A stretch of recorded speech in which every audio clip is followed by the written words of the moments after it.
Thought I would make a quick video to clarify some points on evolution and maybe clear up some points of ambiguity in some of my previous videos. So when you go to the Natural History Museum and you see like these drawings where they start with a primitive ape and they show progressive species that show some form of progress, at least some form of progress when it comes to walking on 2 feet, you kind of, it culminates with Homo sapiens sapien, us. You imagine that evolution is kind of this process that creates better and better things. You imagine that there's this notion of progress, that as time goes on, each successive species is better than its first.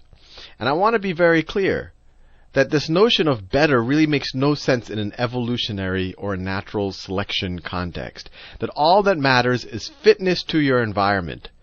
Fitness to your environment, or the frequency with which you're able to reproduce in an environment, and which doesn't really match to our notion of better. So some people kind of think of, well, what's going to be the next step in human evolution, and they imagine, some human with a big brain that can move things with mental energy and all of that, and can see through things or whatever else. They imagine some kind of progress that, look, we're more intelligent, we can do all of these things that an ape couldn't do. Maybe the next stage in evolution somehow will be some type of superhuman. And I don't know what the next stage of evolution, if there is any next stage I can't go into that debate. But the idea is that that's not necessarily the case. Even if you take our current human population, evolution, success in evolutionary terms is very different than success in our kind of societal definition. For example, if you have someone, let's say you have 2 people. This guy, some dude here, he's got a PhD, he's got an MD, he's got a lot of money. I mean, just, everything that society says is success, but because he did his MD, PhD, he's been in school a long time, and he decides not to have children, or he wants to be very responsible. He looks at how many people there are in the world, and the overcrowding, and the environmental impact. So let's say him and his wife, who is also an MD, PhD, and has all this money and degrees, and have spent a lot of their time in school, they decide to have one child. One child. Let me see, this is his wife, who has she's similarly educated.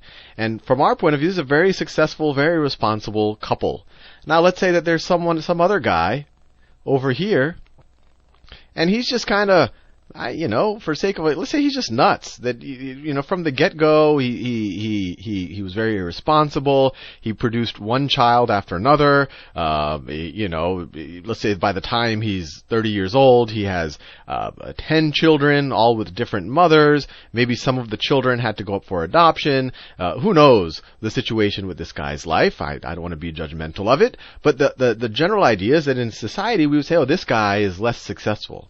But from an evolutionary point of view, this guy was far more successful. In fact, people like this guy, the frequency of their genes is increasing much faster than the frequency of these people's genes.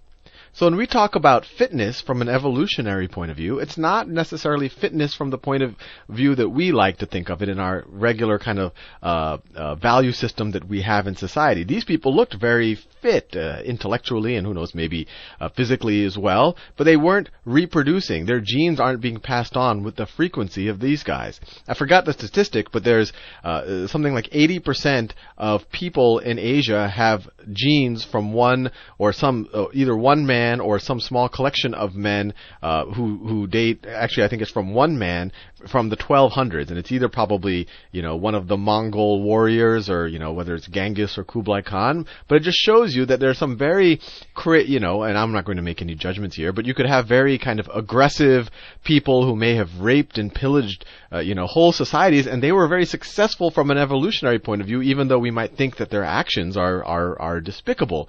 So I want to give you the sense that there's not necessarily the sense of progress. I mean, if this pattern I described keeps happening, then this type of person will become less and less frequent in the gene pool, and this person will become more and more frequent in the gene pool. So we might end up with eventually a more aggressive human population, or a less, quote unquote responsible one. So I want to make that one clarification, that evolution evolution or natural selection is not just a series of progressive steps where we'll slowly become, or any organism becomes kind of a better and more intelligent and faster animal. It just depends on its environment and what's being selected for. Now, the other thing I want to clarify is really some of the points I made on the video regarding intelligent design. In that video, my intention was not to really make a comparison between intelligent design and evolution. So you have evolution on this side, and you have intelligent design on this side. And I want to be clear, and I didn't maybe make it clear enough in that video, that this debate is an artificial one. Evolution really is the basis of modern biology. If you want to understand how the flu works, or if you wanted to understand the human genome, or if you wanted to understand heredity, evolution is a cornerstone of that. And it's not complete. Every day, every year, we're discovering more and more about how the process of natural selection works.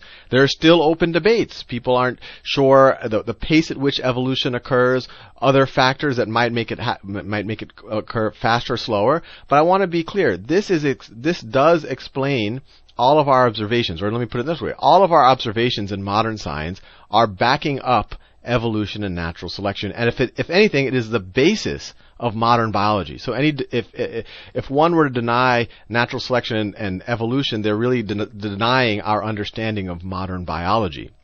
Intelligent design is a belief system, and my whole point behind making that is to try to maybe reconcile the parties that favor, or the parties that maybe favor this with the idea of evolution, so that they could reconcile their one's religious beliefs while not having to deny what is the cornerstone of modern biology. And when I talk about design, I make the point that, look, rather than looking at the particular design, whether it's the eye or a particular organism, and I even make the point that there is no particular design. Even if you were to point to the human eye, there's not one version of the human eye. There's an infinite variation in the human eye. So it would even have to be intelligent designs, not intelligent design. But my whole point behind the video was to say, if you are inclined to believe in a designer, then the more elegant design is at the system level, which really is evolution. Now, I wasn't trying to say there is a designer or there isn't a designer. I was just saying, if you are inclined to believe in one, this is more profound and gives more justice to the designer that you are inclined to believe in. This is not science at all.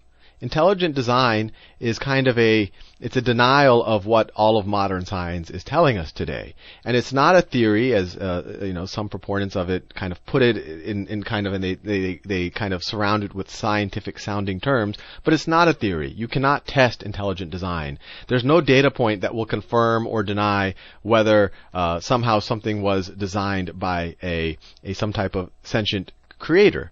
This is just a belief system that is essentially rejecting this. But I don't want to be disrespectful of those who believe in this belief system, because it comes out of closely held beliefs. My goal really is to reconcile that. And if you do want to give your